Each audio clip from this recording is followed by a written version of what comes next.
You step through the wooden door just as the sky fades from gold to indigo. Outside, the air carries the hush of evening. Inside, the world is warmer.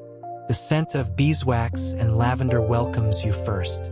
Not loudly, just enough to soften your shoulders.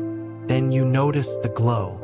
Candles line the walls in rows like sleeping fireflies, their tiny flames dancing with the quiet. The candle maker looks up from his workbench. His eyes crinkle with a knowing smile, and he nods as if he's been waiting for you not just tonight, but always. He says nothing at first, only gestures to the stool beside him. You sit. His hands are dipped in wax, layers of gold and cream built up from years of shaping light. He presses a wick gently into a fresh mold, careful and slow, as though it holds something delicate and alive. You glance around. Shelves curve like waves around the room. Each candle glows a little differently. One flickers blue like a thought you almost forgot.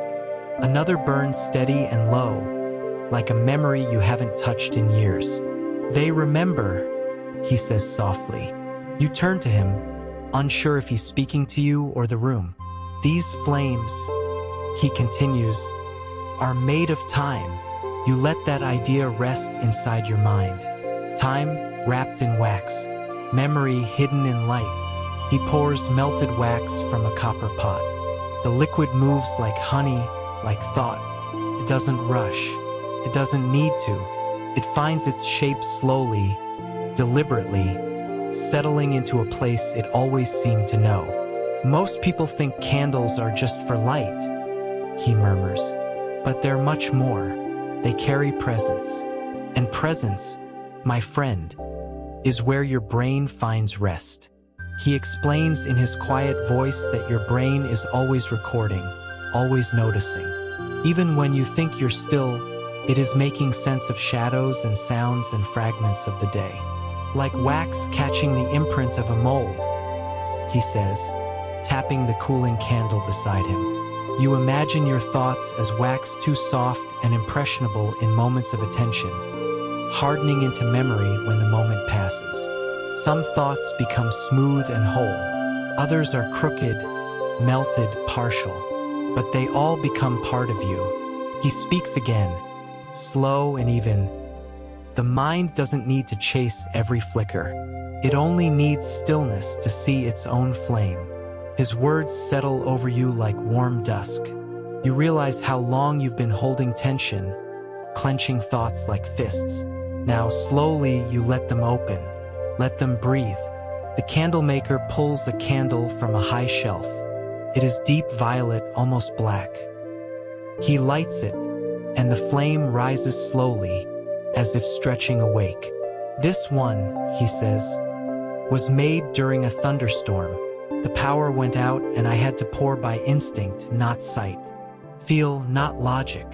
You watch the flame. It's different, subtler, shifting slightly, like it remembers the storm. Even the wax holds emotion, he whispers. The heat remembers. He pauses, lets the silence speak. Then he tells you that your nervous system, too, holds the heat of experience. The flame of stress, the wax of memory, the slow cooling of release. He speaks of the brain's amygdala gently, as if it were a tiny animal that just wants to feel safe. He doesn't call it a structure. He calls it the guardian flame. You smile because science has never felt so human before. He tells you that when your body feels truly safe, the brain begins to release signals of rest. Like wax melting down, your thoughts begin to flow. Slow, smooth, you breathe deeper. This shop, he says, is a nervous system. It has warmth, rhythm, silence, and soft attention. That's what the brain needs to sleep. And you notice he's right. The walls are curved like the folds of the brain. The shelves hold memory. The light pulses like a heartbeat. Each candle a neuron. Each flame a signal. And you are the observer, the dreamer, the resting mind. He places a candle in front of you. Small, ivory, unlit. "This one's for you," he says. "But you must light it when you're ready to listen." You hesitate, then lift the match. It strikes with a soft hiss. The flame touches the wick, and there it is, your light. He says nothing more, just smile again, wiser this time, as though something has begun. As the candle burns, you watch how the flame leans and curls, how it reacts to your breath, how it holds steady, despite the room's tiny movements. "Notice this," he whispers. "Even small flickers are still part of the flame." You sit with that thought. The candle begins to drip wax onto the saucer below. You watch the drops form, pause, fall like seconds in a deeper time, like thoughts melting into stillness. You close your eyes. The flame glows behind your eyelids, warm and orange. You don't need to see it to feel it. It's become part of your breath now, part of the room. The candlemaker begins to hum a melody you don't recognize. It's simple, circular, like the kind of song meant to carry dreams. Outside, the sky is fully night, but inside, you feel held in a slow glowing now. You don't speak, you don't move, you simply are. And in that stillness, something becomes clear. The flame does not demand attention. It only offers it. You are allowed to rest. You are allowed to soften. You are allowed to forget. Just enough. And just as the final wax drop falls, you hear him say quietly, "There's something strange about memory." He pauses. "How it behaves like wax. Yes, but also like a wick." And as he begins to explain, his words flicker into the story of how thought becomes fire. The flame dances softly between you, now your candle, glowing with quiet attention. The candlemaker sits nearby, eyes half-lidded, the room around you warm and still, like a sigh held just before sleep. You watch the wax. It gathers at the base of the flame, turns transparent, then slips downward in slow, quiet drips. There's something soothing in how it surrenders, how it yields without fear. He speaks again, low and gentle. "Wax," he says, "remembers the heat." You tilt your head. He smiles, then dips a finger into the edge of the cooling wax pool, presses it between thumb and forefinger. This wax was solid an hour ago.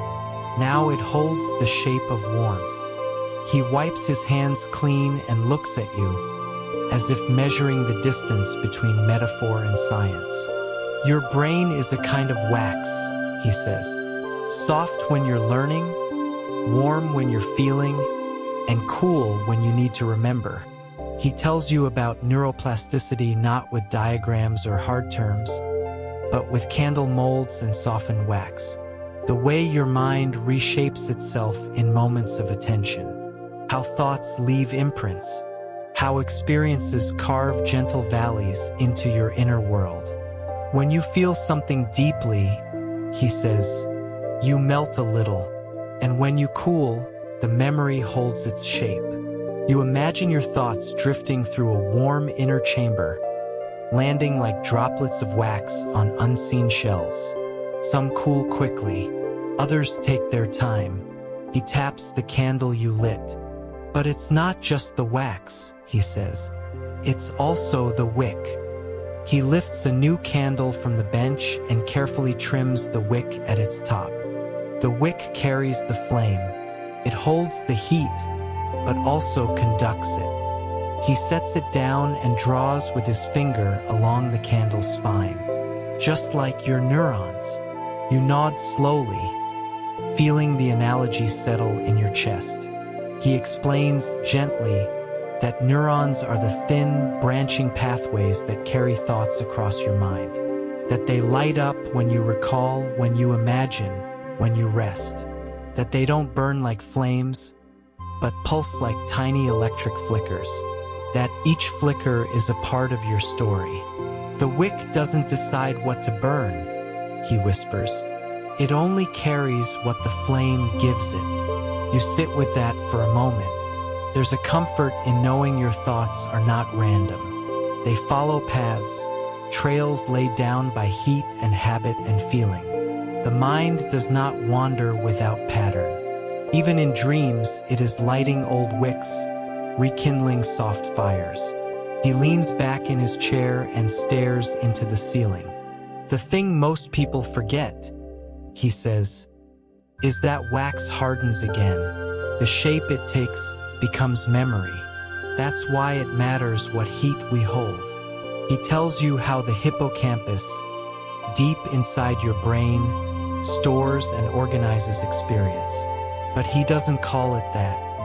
He calls it a quiet librarian, a keeper of shapes, a caretaker of what the wax has felt. You close your eyes and imagine her a soft-handed figure tending glowing orbs on endless shelves. She never hurries. She simply knows where each one belongs. And your mind softens. You are not a clutter of thoughts. You are a waxwork of stories, held gently in the warm light of attention. He tells you that forgotten memories aren't gone, just cooled, dormant, like a candle waiting for another flame. There are wicks that haven't burned in years, he says. But when they do, oh, they glow as if it were yesterday. You nod, thinking of moments you didn't know you still held. A scent that pulls you back, a voice in the dark, a street lamp, a song, all of it just wax that remembered its heat. He pauses, letting you drift in the silence. Then he reaches for a half-used candle on the edge of the shelf. It's bent and slightly misshapen, the wick buried in wax. This one, he says, was a mistake. He lights it anyway, and to your surprise, it burns slowly, stubbornly, but brightly. Even broken shapes remember how to hold flame, he says. You feel a small ache in your chest, a warmth, a release. Maybe not all your memories are soft. Some may be jagged, tilted, but still they can glow. Still, they can hold something meaningful. The room is quieter now. You listen to the sound of the wax dripping. It is not noise. It is a rhythm, a slow punctuation of peace. The candle maker begins to hum again. This time, the tune has words, just fragments. Something about remembering the warmth, even when the room goes cold. You sit very still, as if moving would disturb the pattern. He tells you that even your body stores memory, not just your brain. In your muscles, in your breath, in your posture. He calls this embodied memory and compares it to wax melted into the shape of the hand that once held it. You hold yourself the way your past has held you, he says. But wax can be warmed again, reshaped. You inhale deeply. There is nothing you must change now. No memory you must fix. Only this warmth to feel, this stillness to keep. You realize you are melting in the best way, softening into sleep. Your limbs heavy, your mind gentle. He looks over and sees it, nods with quiet satisfaction. The wick still burns, he says, pointing to your candle. You glance. The flame is low now, but steady, faithful. That's all it needs to do, he whispers. Carry the heat. He stands, stretches his back. The bench creaks. You watch as he picks up a long candle from a far shelf. It's dark blue with a spiral shape. He sets it on the table, unlit. Next, he says softly, we'll speak of how light travels. You close your eyes, and somewhere, in the warm wax of your resting thoughts, that story has already begun. The flame before you barely moves, yet the light it gives touches everything. It reaches the edge of the workbench. It slides across the curved shelves. It rests against the candlemaker's face, and it enters your mind without a sound. You sit in the still shop, the air warm, the silence deep. Outside, the sky is velvet. Inside, the only movement is light. The candlemaker is watching the flame too. His hands rest loosely in his lap, as though holding something invisible. "Do you hear it?" he asks. You pause. Listen. There is no sound, only the whisper of stillness. He smiles. "That's what fascinates me most," he says. "Light moves, but it doesn't make a sound. Not like wind or footsteps or voices. It arrives in silence." He reaches for a long, slender candle and lights it with your flame. "Let's talk about how it travels," he says, and his voice is the hush of old parchment turning pages. You lean in. He begins to tell you about photons, the smallest units of light. "They have no mass," he says. "No weight, no memory of where they've been. And yet they carry energy across impossible distances." You picture a photon like a glowing seed, hurled across the dark by a star, flying silently through space for years, decades, until it lands here. Now, in your eye, on your skin. "They're messengers," he whispers. "Travelers without luggage." You imagine the sun, 93 million miles away, releasing endless waves of light that drift across the vacuum of space, just to touch the leaves, the oceans, your cheek in the morning. He says it softly. "Light doesn't need sound to speak." You nod, slowly. You begin to feel that truth, not just understand it. Thoughts arrive like that too, you realize, without warning, without noise. A memory, a feeling, a dream, drifting in from nowhere, carried by something unseen. The candlemaker stands and opens a small wooden drawer. He pulls out a curved lens and holds it in front of the flame. The light bends and fans outward, spilling gently across the walls in strange patterns. "Light," he says, "is obedient. It bends around gravity. It travels in straight lines until something asks it to change." He hands you the lens. You hold it carefully, watching how the light shifts, dances, and responds to your tilt. "It's like thought," he says, "clear until it meets emotion. Then it curves." He tells you that light has a speed limit, the fastest thing in the universe. Yet to you, it feels timeless, instant, eternal. He places a hand over his chest. "Even the light from the nearest star takes over 4 years to reach you." You imagine it now, a star pulsing gently in the distance, sending out photons that won't arrive until your life has changed, until your breath has slowed, until someone else stands here, listening to this story. "Light is the oldest thing," he says, "but it never grows tired." You let that rest in your thoughts. A softness begins to rise behind your eyes. He speaks of the electromagnetic spectrum, the long family of light, from radio waves to gamma rays. "Most of it," he explains, "you'll never see, but it's always there." You picture it. Waves of color and energy, invisible but moving through everything. Your body, your thoughts, this room. "Even in darkness," he says, "light keeps traveling." You look at the flame again. It hasn't changed, and yet your understanding of it has deepened. He walks over to a dusty window and draws the curtain open.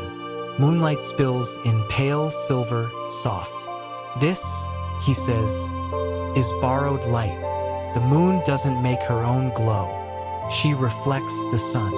You look up through the glass. The moon is round and steady, calm as breath. "It's okay," he adds, "not to shine all the time. Sometimes, just reflecting is enough." You feel something gentle unfold inside you, a permission, a letting go. You don't have to create everything. You can simply reflect, absorb, rest. He sits beside you again. "There's something about the way light doesn't push," he says. "It just arrived, softly, touches without pressure." You close your eyes. Imagine a photon brushing against your forehead, like the kiss of a warm breeze. It doesn't need to ask permission. It simply offers presence. You let that presence wrap around you. Light is quiet, he continues, but it's persistent. It doesn't shout, but it shows you everything. He begins to tell you about the way vision works, how your eyes receive light, not emit it, how your brain interprets the photons that touch your retinas, how, in complete darkness, your mind begins to make its own light. Dreams are your brain's way of painting in the absence of photons, he whispers.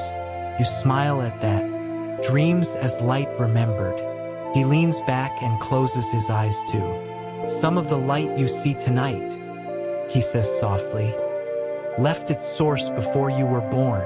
You breathe deeper. There is something holy in that, something timeless, light as old as your questions, as constant as your breath. The candle beside you flickers slightly.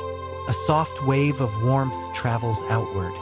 You understand now, not all journeys need sound. Some truths travel quietly, like peace, like forgiveness, like light. You and the candle sit together in perfect stillness. The candle maker speaks one last time. There's something beautiful, he says, about how light doesn't stay, keeps moving, always forward. He stands and walks across the room, retrieving a candle shaped like a spiral galaxy. Tiny flecks of gold shimmer inside the wax. This, he says, setting it down before you, is a candle that breathes with fire. But to understand it, you must first understand flame itself. You feel your thoughts slow. Your body melts deeper into the chair. The light wraps around you like silk. And somewhere deep within your resting mind, a question begins to glow. What is the breath inside the flame? The spiral candle rests between you, now blue wax with golden flecks, like stars swirling in stillness. Its shape pulls your gaze inward, toward the center, where the wick waits to be touched by flame. The candle maker says nothing at first. He simply lights it, and as the spiral flame rises, you notice it behaves differently than the others. It curls upward, then leans slightly, as if dancing to a rhythm you cannot hear. Pulses, expands, contracts. It breathes. You lean closer. There's air in the flame, he says softly. Every flicker, every shimmer, comes from the breath it drinks. He gestures for you to place your hand near it, close, but not too close. You feel warmth, a gentle wave of energy, steady as a heartbeat. Without breath, he says, the flame cannot live. You inhale. It's instinctive, subtle. Your chest rises, then falls. The candle sways slightly in response. He nods. Your body knows.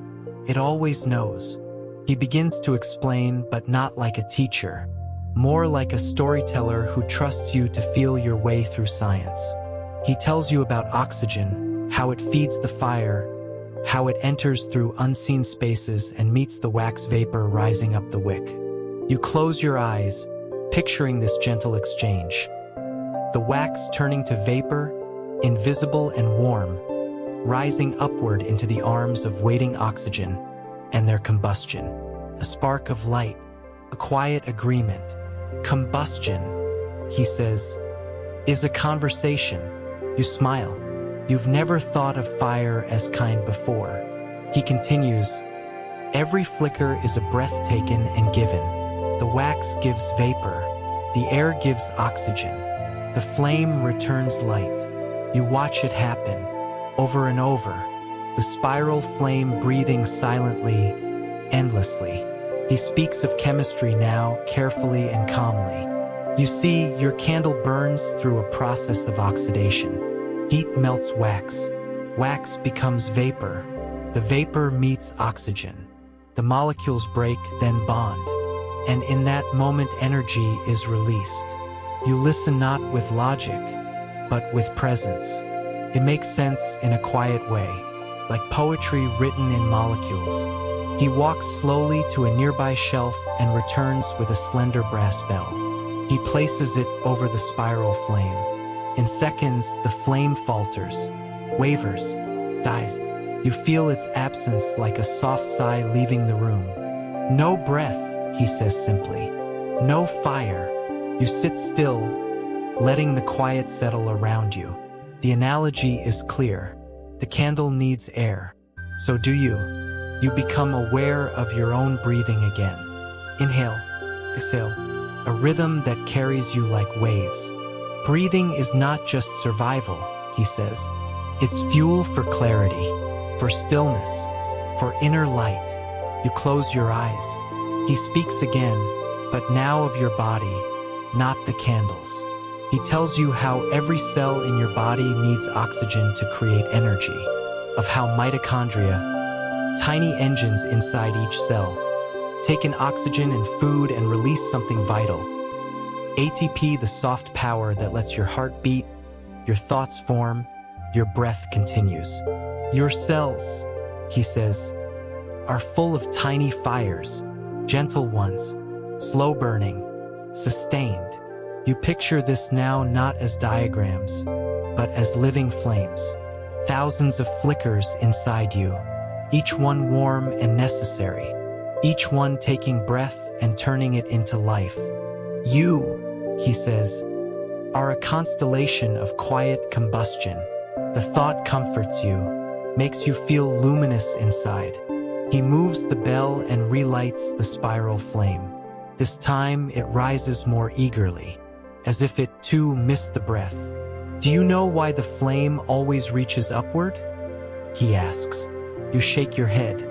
Because hot air rises, and the flame follows. You think of thoughts that rise, 2 moments of warmth, ideas, dreams, all carried upward simply because they're ready to lift. There is wisdom, he adds, in letting your warmth move where it wants to go. You breathe deeper. The warmth spreads across your chest. He tells you now about the carbon dioxide you release when you exhale, about how it completes the cycle, not just taking in oxygen, but letting go. Breath, he says, is both receiving and releasing, a balance, like all flames. You notice how your body is already obeying your inhales softer, your exhales longer, as if your nervous system understands that it is safe now. He says, when you deepen your breath, you calm your fire. You make your inner candle burn steadier. You tell your brain, it's time to rest.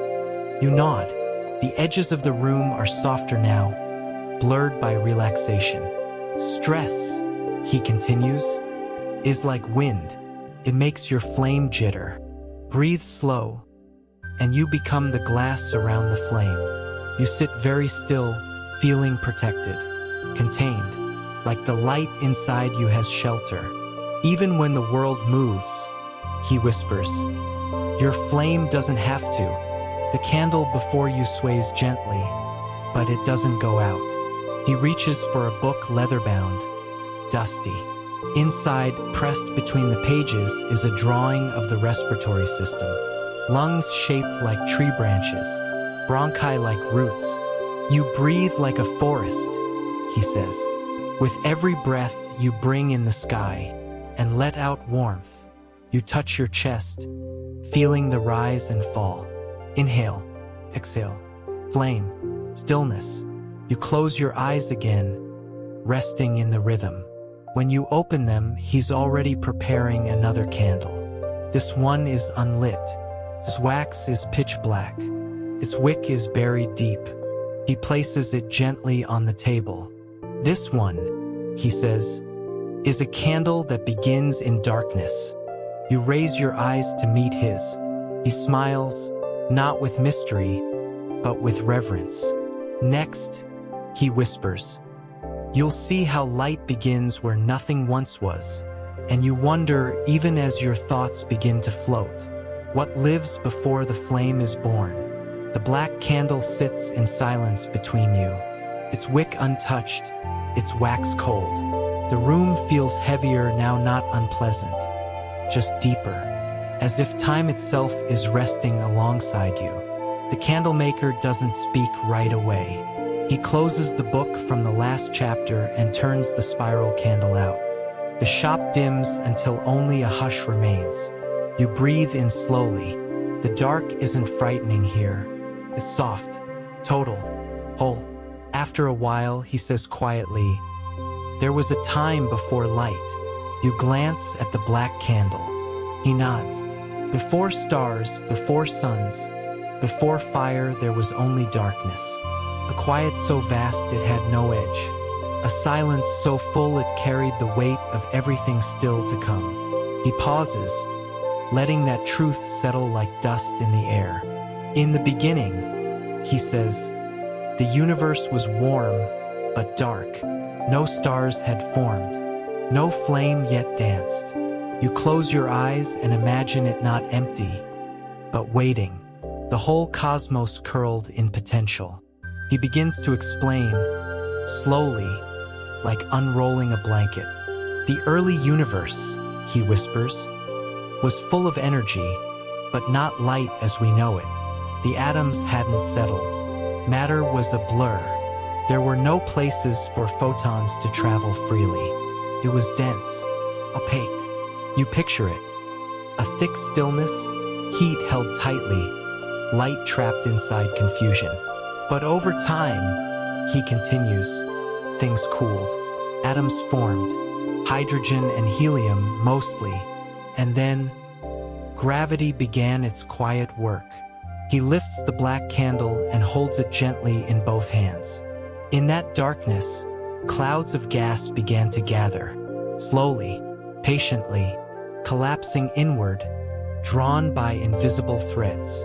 You think of sleep now, how your body too folds inward at night, how your thoughts collapse gently into dreams.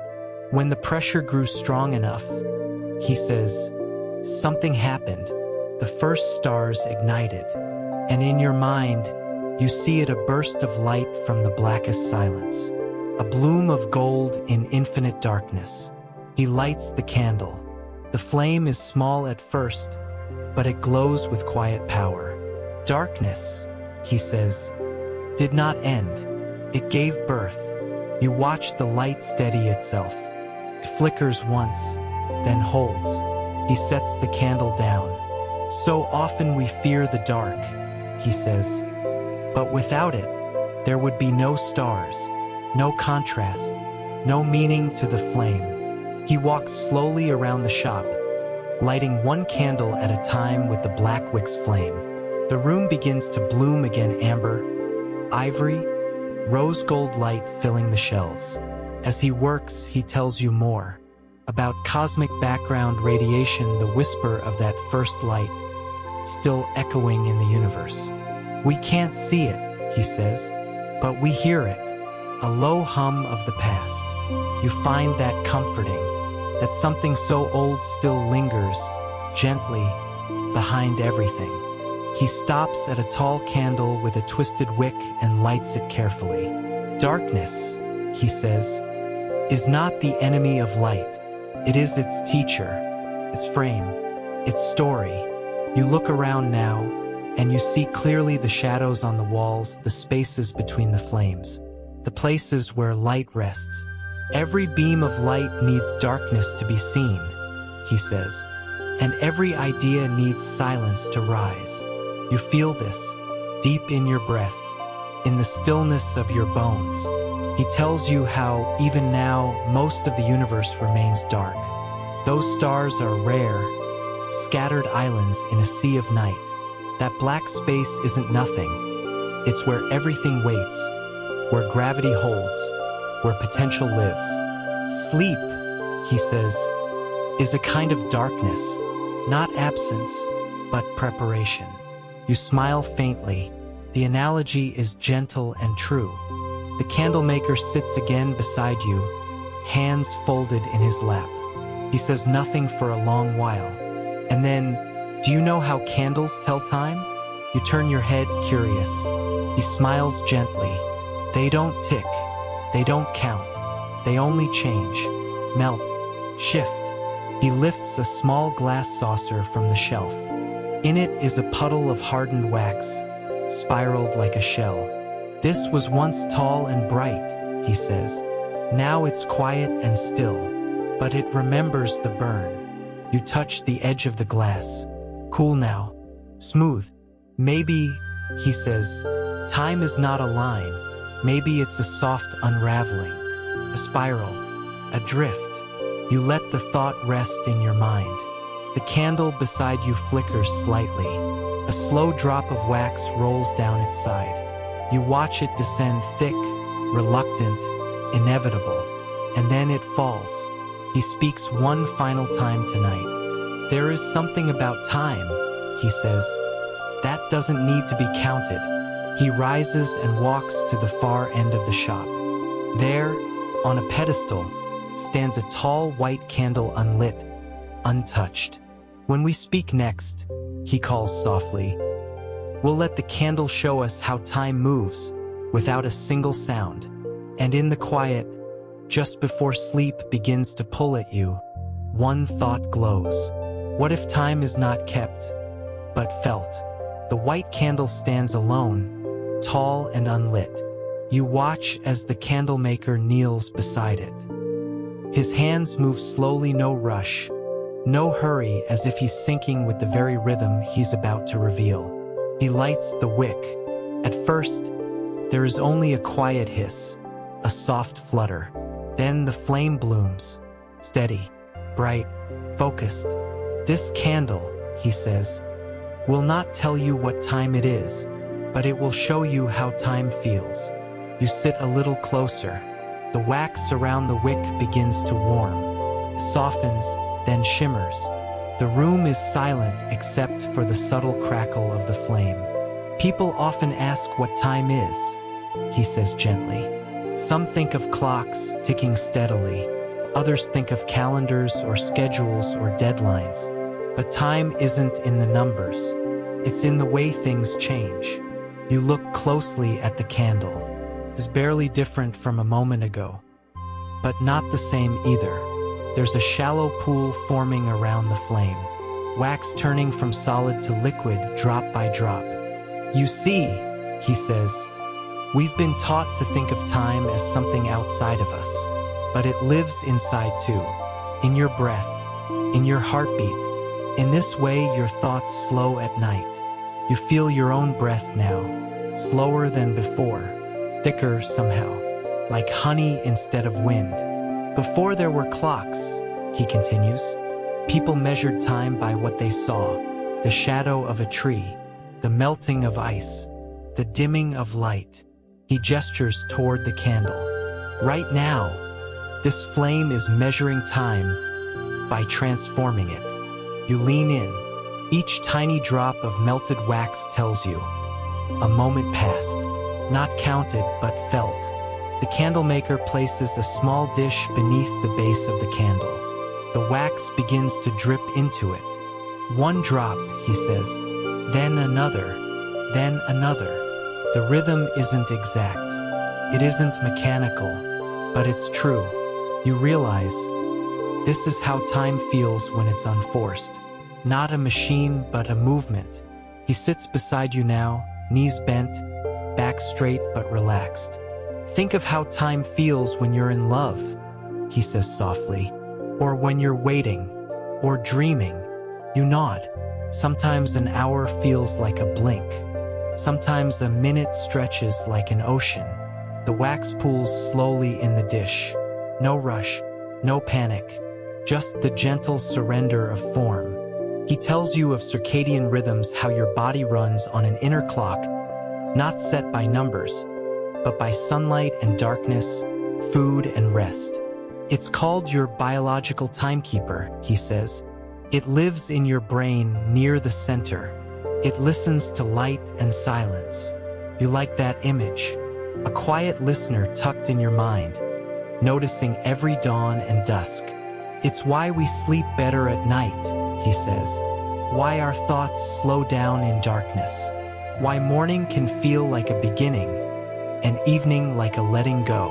You feel your own rhythm now, the inner wave that lulls your mind closer to stillness. The candle flickers once, and you think of time not as something slipping away but something opening. He places his hand near the candle's side, close enough to feel the warmth, but not the flame. Time is not a ruler, he says. It's a temperature, pressure, a feeling in the chest. You understand. It's not always linear or logical. It swells and shrinks, pauses and pulses. He speaks now of deep time, the age of mountains, rivers, and galaxies. How the earth doesn't measure time in seconds, but in seasons and slow drift. Our planet has no hurry, he says. Its clocks are trees. Its minutes are migrations. You picture roots growing under soil, unnoticed. Ice melting on cliffs. The moon pulled softly at the tide. Maybe you think sleep is your return to that rhythm, a surrender to the deeper clock. The wax overflows now, spilling gently onto the dish. The candle is shorter by just a breath. You reach out and touch the dish's edge. It's warm but not hot. This wax, he says, was once a block. Now it is a pool. Tomorrow it may be a new candle, or nothing at all. He smiles. Change is the only true measure of time. You sit with that. You think of your own changes, how you've softened in some places, hardened in others. How time has shaped you not in hours, but in lessons, in quiet turns, in meltings. The flame bends slightly, touched by a breeze you can't feel. It rights itself again.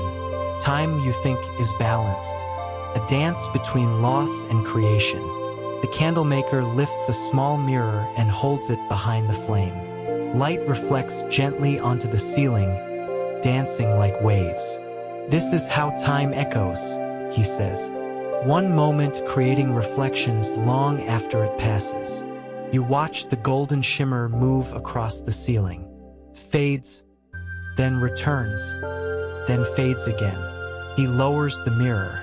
You feel the candle's warmth on your face now, though the room is still. The air carries no urgency, only presence. He leans back, eyes half closed. Even your memories, he whispers, are just softened versions of time. Wax that once held shape, now pooled and glowing. You close your eyes. You imagine yourself as wax, softening, releasing, changing without resistance. Somewhere in the dark beyond the shop walls, the stars wheel in ancient silence. Galaxies drift, like pollen on a slow wind. Inside you, something quiet opens wider. A space where you don't have to chase time. You only have to witness it, and let it witness you. The candle is now halfway gone, but nothing feels lost. He touches the edge of the dish and says, "When it's time, this candle will end, and yet its light will have touched every wall of this room." You look around. The shadows dance more slowly now. Your breath is a tide. Your eyelids grow heavier, and the candle's flame begins to lean a little more, like it too is tired. You sense the end coming not abruptly, but with grace, a natural closing. The wax drips one final time before the pause, and then the candlemaker leans close to the flame. "Let me show you," he whispers, "how even endings are just invitations."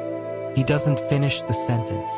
Not yet, because just beyond the flame's final breath, a new idea flickers into the room. What if the mind can fold space the way candles fold light? The candle's flame has gone out, but its light, its warmth still lingers in the corners of the room. Not as brightness, but as memory, as something the air remembers. The candlemaker is silent now, his hands resting gently on his knees.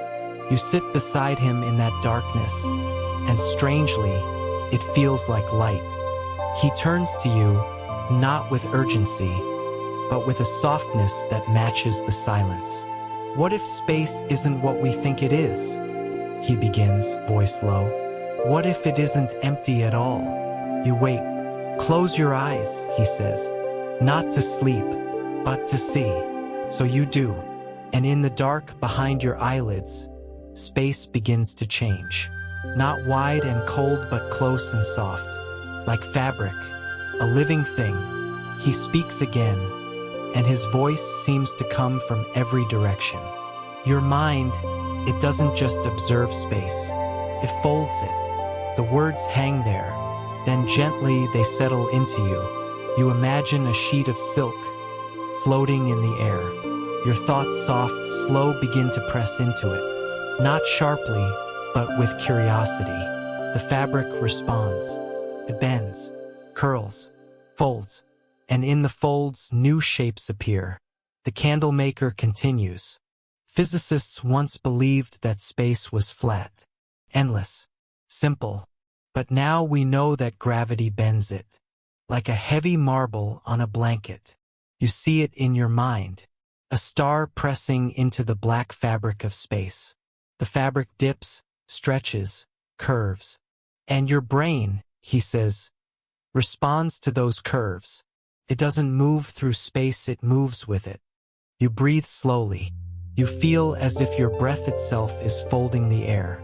In this very moment, he says, your mind is shaping the world, not by force, but by attention. You open your inner eye wider. Thoughts begin to arrive not fast, but gently. They float like leaves on water. You realize something. Where you place your awareness, space bends. When you remember something soft, the space within you softens too. He smiles. Modern science calls it the default mode network, he says. It's the part of your brain that lights up when you're not doing anything, when you daydream, drift, or rest. You like that idea? A part of your brain designed not to think hard, but to wander gently, to fold space with dreams. It's what allows your mind to travel far, he says. Even while your body stays still, you feel it now, that floating sense, as if you've stepped off the map and onto a sea made of ideas. He places a small object in your hand. You open your eyes just enough to look. It's a silver spiral, a Mobius strip, twisted, endless, one side looping into the other. This, he says, is how your mind works. Not straight lines, but curves, loops, folds. You turn the spiral in your fingers. Light reflects off its surface, but no edge ever appears. There is no beginning or end, he says, only movement and return. You close your eyes again. Inside your head, the spiral continues. Thoughts bend and wrap, not getting lost, but returning home in stranger forms. He begins to speak of neural networks not as wires, but as waves. They don't fire in straight lines, he says. They echo, they pulse, they ripple like a pond touched by thought. You imagine each idea as a soft pebble, touches the mind, and the mind responds not with answers, but with rings. Rings that fold into other rings until space itself becomes a story. And you, a traveler without feet, riding those folds toward understanding. Your body rests deeper now. The room feels farther away. The candle is gone, but its warmth seems to have entered your chest. The candle maker's voice becomes softer. You know, he says, there are animals that navigate not with sight, but by folding space in their minds. Bats, he says, use echo. Dolphins use sonar. Birds use the magnetic field of the earth like an invisible thread. And you, he says, you fold memories. Each time you recall a moment, you do not pull it forward. You step into it. You bend space until past and present touch. You think of a memory now, something kind, something small, and suddenly it's here again. Not behind you, but around you. This is how the mind folds space. It makes room for love, for understanding, for stillness. He pauses, letting silence take shape.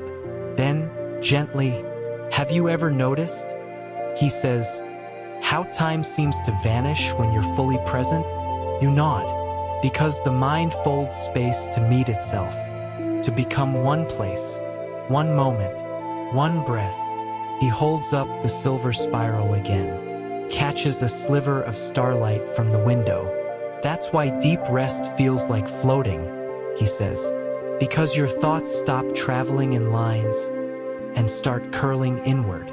You feel that now. Your thoughts are not marching. They are circling, not chasing, just becoming."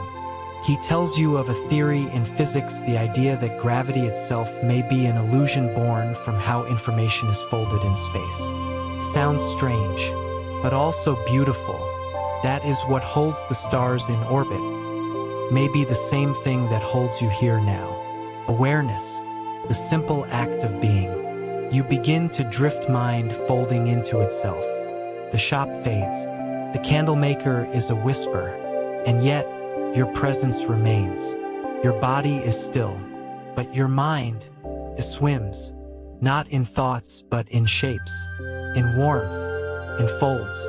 The spiral in your hand begins to vanish, and still you feel it, because it was never the metal that mattered. It was a loop, the motion, the pattern. You're not thinking anymore. You're listening to space, to stillness, to yourself. And as your breath deepens and your eyelids grow heavier, the candlemaker leans forward and whispers one final thought. The mind folds space, but the heart folds meaning. You hold that line in your chest. You feel the warmth of it ripple outward until the next truth begins to rise softly, invisibly. What if silence is not empty at all, but full of questions we haven't yet learned how to hear? You wake, but not fully. The room around you is still, and yet something hums. Not loud, not even a sound exactly. It's the feeling of something waiting, of a question breathing softly in the air. The candlemaker sits nearby, eyes closed, palms open on his knees. His breath is slow, barely visible. You sit with him in that gentle silence, not to fill it, but to feel it. And as you do, something begins to shift. It starts like a whisper inside your chest, a hum beneath thought, a rhythm, a pulse. Not the beating of your heart exactly, but something behind it, like the sound the world makes when it's not trying to speak. The candlemaker opens his eyes slowly, as if returning from a deep place. And without moving his lips, he says, "Silence is not the absence of sound. It is the presence of everything unspoken." You let the words settle in. You think of space not as emptiness, but as invitation.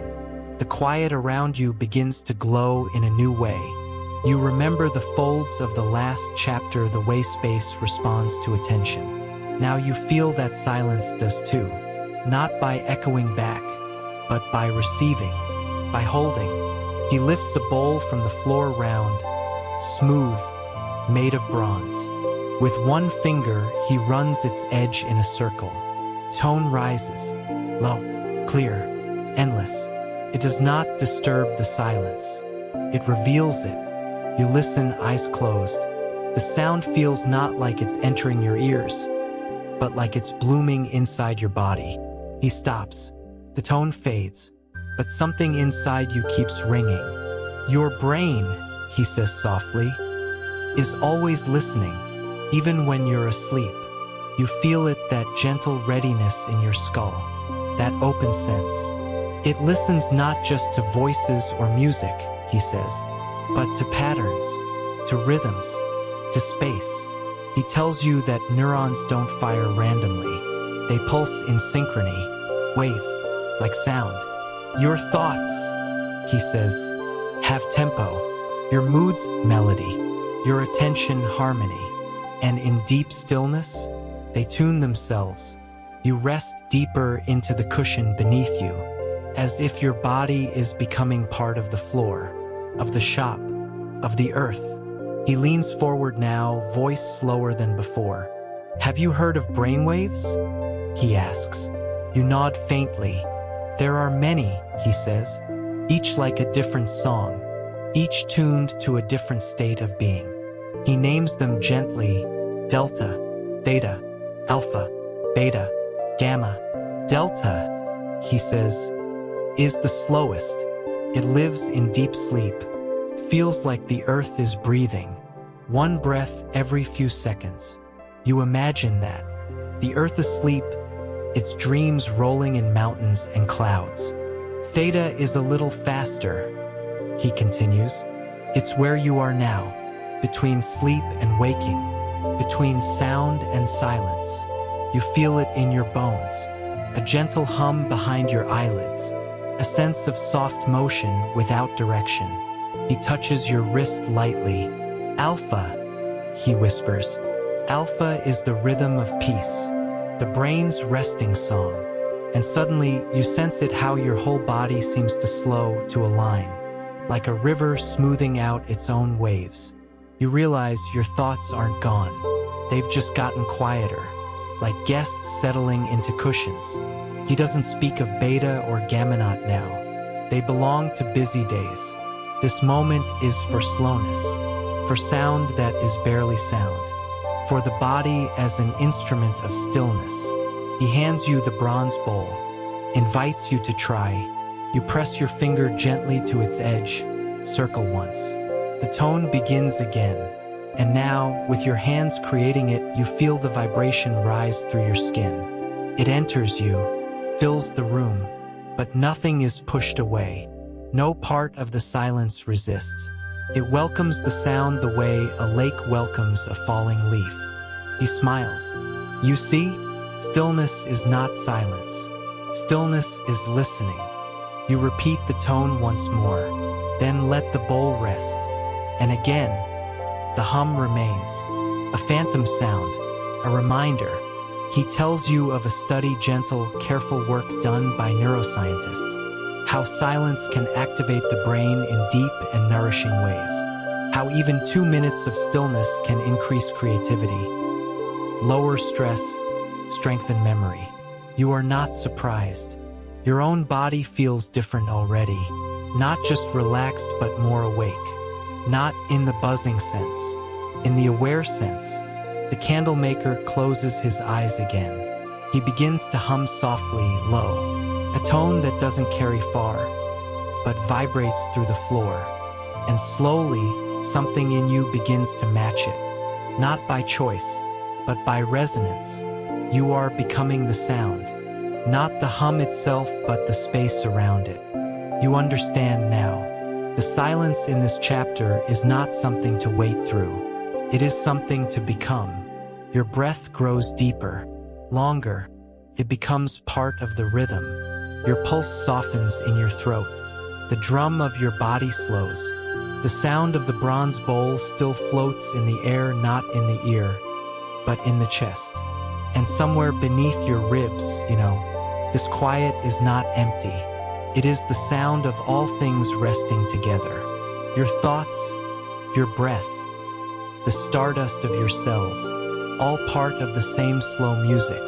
He stands now. Walk to the door. Open it. Outside, the sky is black velvet. No wind, no animals, just the hush of a world held in sleep. And that final sound, the one the night makes when it's almost morning. He turns back to you. Rest now, he says, but you already are, already falling, not downward but inward, into a silence that speaks. And a question begins to form, not as noise, but as a vibration. If silence can hold a tone, what else might it hold? If you truly listen, rain begins as a whisper on the roof. Then it grows soft but sure, drumming gently against the windows of the candlemaker's shop. You sit by the glass, wrapped in a woven shawl, the scent of beeswax and cedar curling around you. Outside, the world is brushed in silver and shadow. Inside, you feel warm, not just in your skin but in your chest. A quiet warmth, a warmth that watches. The candlemaker stands beside you, tracing the lines that droplets make as they slide down the pane. They say emotions are storms, he begins. But I think they're more like the weather. You turn to him. He hasn't explained yet. Just keep watching the window. Raindrops wander downward, some fast, some pausing. Some find others and merge, growing heavier. Some split apart, leaving trails like tears. And then he says, each emotion lives in the body, not just in thoughts. You nod, sensing this is true not because you've read it, but because you've felt it. Fear in the gut, joy in the chest, grief as a weight in the limbs. He lifts a candle unlit and cradles it in both hands. When you feel something deeply, he says, your body reshapes itself around it. Posture changes, breath shifts, muscles tighten or soften. He sits beside you now, pulls from his pocket a thin square of silk, folds it once, twice. On the third fold, he stops. This is how your brain stores emotion, he says. Layered, folded, felt through many systems: memory, touch, breath, even temperature. You watch the folds, see how each hides the last but holds it still. He unfolds it slowly again. Your nervous system feels before your mind understands, he continues. You think of moments when a room felt wrong before you knew why, or when music made you cry, even if you couldn't name the feeling. Your body knew, always. Scientists once believed emotions were just mental events, he explains. But now we know feelings have form. You glance back at the window. Raindrops wander like small messengers, each carrying a story of sky to earth. Researchers mapped emotions across the body, he says, almost whispering now. He describes a study where participants reported where they felt happiness, anger, shame, love. And the results? He points to your chest, your hands, your face, your legs. Each emotion had a shape. Happiness lit the chest and arms reaching, expanding. Sadness dulled the limbs like rain puddling low. Anger burned in the head and fists. Fear cooled the body, pulling all heat inward. And love filled everything. Not just warmth in the chest, but light through the arms and face. A gentle flood. The candlemaker picks up a small dish of water and sets it before you. He taps it lightly. Ripples flow outward. Emotion, he says, is motion. He waits for the word to settle. Emotion, he repeats. Energy in motion. It moves through you not to stay, but to pass. You let the sound of rain echo the truth of that. Feelings like weather don't ask your permission. They arrive, but they also leave. He touches your shoulder gently. You don't have to fix every emotion, he says. You only have to feel it, welcome it, and let it finish its shape. You think of the times you fought sadness and how it stayed longer when you resisted, how fear grew sharper when you denied it, and how sometimes letting tears fall was the only way they could dry. The candlemaker tells you now of the vagus nerve, a great, quiet highway of calm running from brain to belly. He speaks of how slow breathing tones it, how gentle touch soothes it, how emotion rides along it rising and falling. This, he says, is how your body speaks in silence. He describes how shame cools the body, dims posture, how gratitude warms, shoulders lift, breath deepens. Each shape is temporary, but real, like wind tracing sand. You begin to feel it in your own frame, your shoulders more open than before, your chest lighter. Perhaps emotion is not something to conquer, but something to welcome, to recognize, and then release. He hands you a blank piece of paper and a brush soaked in water. Paint an emotion, he says, not a face or a word, just its shape. You hesitate but begin. A gentle spiral, a soft wave, something between joy and calm. You're not sure what to name it, but the shape feels true. As the water dries, the mark fades. He nods. That's it. Emotions are not tattoos, he says. They're shadows. Light passes, and the form shifts. You close your eyes. Breathe in.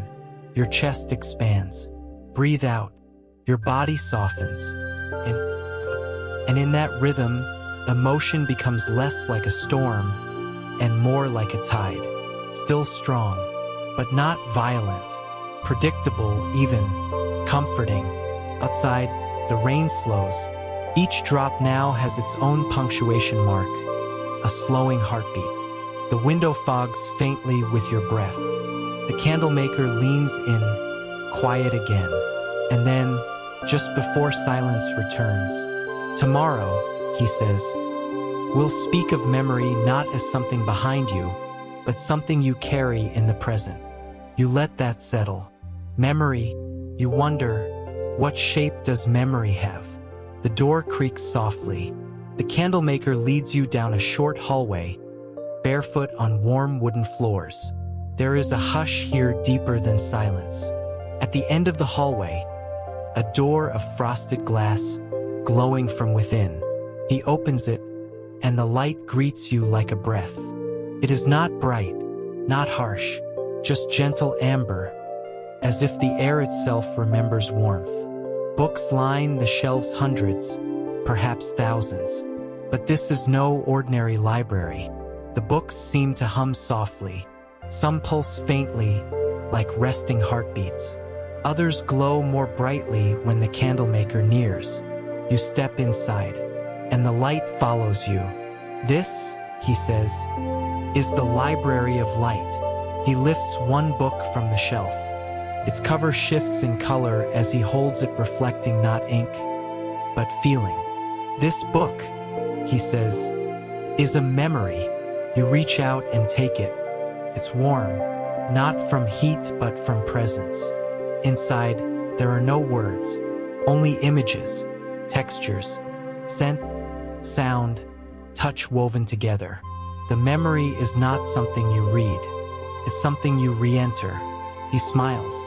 Your brain doesn't store memories like books on a shelf. It recreates them. Every time you remember, you're making a new version of the past. You sit on a cushion beneath a low-hanging lantern. Its glow casts star-shaped shadows across the wooden floor. Neuroscientists, he says, call this reconsolidation. When you recall something, your brain doesn't pull it from storage, it rebuilds it, using pieces scattered across your senses. You think of a childhood room, the way the curtains smelled of sun, the creak of the door, the weight of your favorite blanket. Those details rise now not because they were filed perfectly, but because you feel them. Each piece, living. Each fragment, pulsing. Your memory, the candlemaker says, is not a museum. It's more like a living lantern. It shines through your choices today. You run your fingers along the spine of another memory. It glows blue, then gold. Memories, he says, aren't stored in one place. He describes the hippocampus, the brain's weaver of timelines, how it connects sights, sounds, smells, binding them into stories, and how, when you sleep, your brain replays fragments of the day, sorting, filtering, deciding what to keep, what to soften, what to forget. You pause. Forget. He nods. Forgetfulness isn't failure. It's design. Your brain lets go so it can make space for now, for healing, for rest. You breathe out slowly. That feels like mercy. He lights a small candle in the center of the room. Its flame flickers, and with it, a shimmer across the walls. Suddenly, the shelves seem to ripple, books glowing brighter. The air carries the scent of lavender, and a sound like distant chimes. This is what a strong memory feels like, he says. Emotion and attention shape memory. That's why you remember moments of awe, or fear, or deep joy more than ordinary days. You nod. like how you remember the exact sky the night you fell in love, or the silence after someone said goodbye, or the laughter from a dinner that had no reason to be so perfect. Memory is not a file. It's a light, and it changes the shape of now. The candlemaker walks to the back wall. There, he lifts a cover from a mirror. You look in, but this is no ordinary reflection. Instead of your face, you see flickering moments you've lived. You see hands you once held, sunsets you forgot you remembered. You see your younger self watching clouds, counting stars. You see pain too grief curled into a hospital hallway. And you see healing years later as you laughed again without guilt. This mirror, he says, isn't magic. It's how your brain works. When you reflect, truly reflect, you make your memory visible. Reflection is more than thinking back. Seeing yourself with light. Seeing how your memories are stitched into who you are now. He places the cover back on the mirror, not to hide it, but to rest it. Even memory must sleep, he says, and you understand. Sleep doesn't erase memory, tends to. During sleep, your brain strengthens useful memories and softens painful ones. It rebalances, it restores. It's why dreaming can feel like remembering, he whispers, because your brain is always lighting the shelves quietly, softly while you rest. You glance back at the shelves, now gently pulsing. Some glows fade, others deepen. They seem alive. You stand now, and the candlemaker walks with you back to the hallway. The library behind you, but its warmth is still on your skin. He hands you a small lantern. Inside, a flame not of fire, but of memory, of all you've seen, all you've felt, all you've softened. He nods. This you take with you, not as much weight, but as light. You step outside the shop. The rain has stopped. The street glistens. And somewhere behind you, the candlemaker closes the door not as an ending, but as a beginning. You walk slowly now, the lantern in your hand.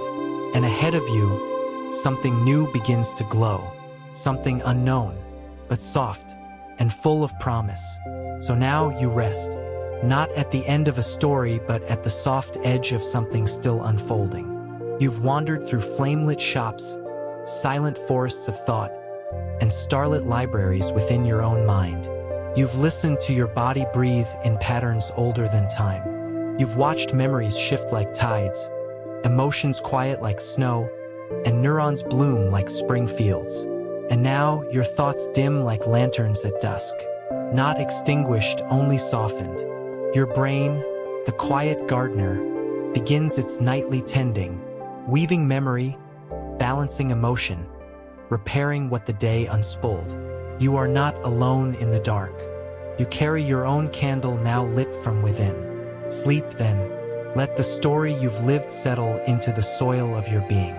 Let stillness be the language you trust, because even in sleep, your mind knows the way back to the light.